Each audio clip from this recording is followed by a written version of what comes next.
नमस्कार, आप देख रहे हैं जगत क्रांति टीवी और मैं हूं आपके साथ ज्योतिका। आइए रुक करते हैं खबर की ओर। आरएसएस प्रमुख मोहन भागवत नागपुर में Moropant Pingle the architect of Hindu resurgence पुस्तक के विमोचन के अवसर पर एक जनसभा को संबोधित करते हुए सामर्थ्याविषयी शंका असेल तर ती पूर्णपणे नष्ट करणार। आपले म्हणून ज्यांना वाटायचे त्यांना ते आधार वाटायचे। आपले म्हणजे अनुभवी कार्यकर्ते तर नाही म्हणत, पण लहान बाल स्वयंसेवक आहे, हे आपले अधिकारी आहेत असं म्हटल्यावर त्याला वाटायचं की आपण सुरक्षित आहोत आणि संघही सुरक्षित आहे।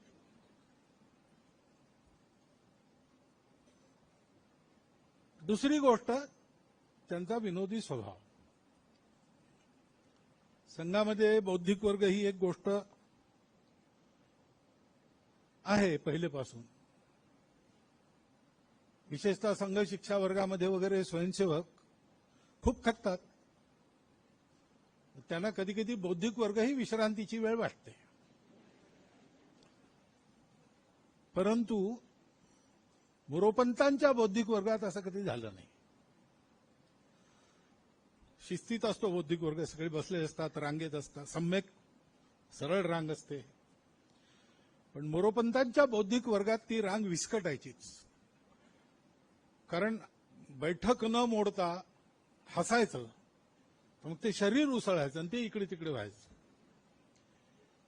कुठेही त्यांनी सगळ्या जिथे जिथे ते होते तिथे त्यांनी तणाव येऊ दिला नाही। विषयांची गंभीरता कमी न करता पण तणावमुक्त सगळ्यांना ठेवायचं। एकदा त्या प्रांत प्रचारक बैठकीत बाळासाहेब आजारी झाले होते, त्यावर्षी त्यांचा बौद्धिक या वर्गांमध्ये प्रवास होणार नाही असं सांगितलं। तर एक श्यामजी गुप्त होते, ते उभे राहिले, ते म्हणाले माझी एक सूचना आहे की बाळासाहेबांचे 2 बौद्धिक वर्ग कार्यालयातच त्याचा व्हिडिओ करून घ्यावा आणि ती कॅसेट प्रत्येक प्रांतात पाठवावी। तो बाळासाहेब एकदम म्हणाले, ए देखो ये वीडियो टेप वगैरह जब तक मैं हूं तब तक नहीं चलेगा, बात का सरसंघ चालक जो करेगा करने दो। आता बात का सरसंघ चालक असं तब्येत बरी नसताना बाळासाहेब म्हणाले तर सगळेच एकदम गंभीर झाले, काही लोकांच्या डोळ्यात पाणी सुद्धा आलं।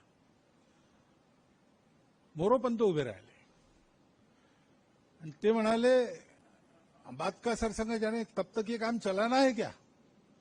डॉक्टर साहब गए, गुरुजी गए, आप है तब तक पूरा करना है कि बाद में भी चलाना है? सगळे लोक एकदम हसले।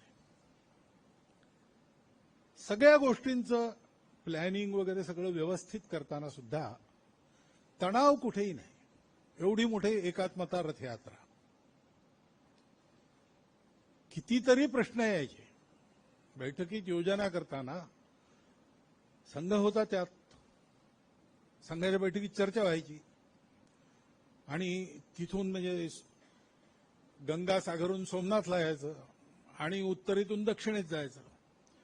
कितीतरी दिवसांचा कार्यक्रम आणि वेळ पाळल्या गेली पाहिजे, पुढे मागे होता कामा नये, कारण समापन आणि उद्घाटन दोन्हीचे मुहूर्त ठरलेले। तर त्याचं प्लॅनिंग मग हे कसं होईल? इस खबर में बस इतना ही। बने रहिए जगत क्रांति टीवी के साथ।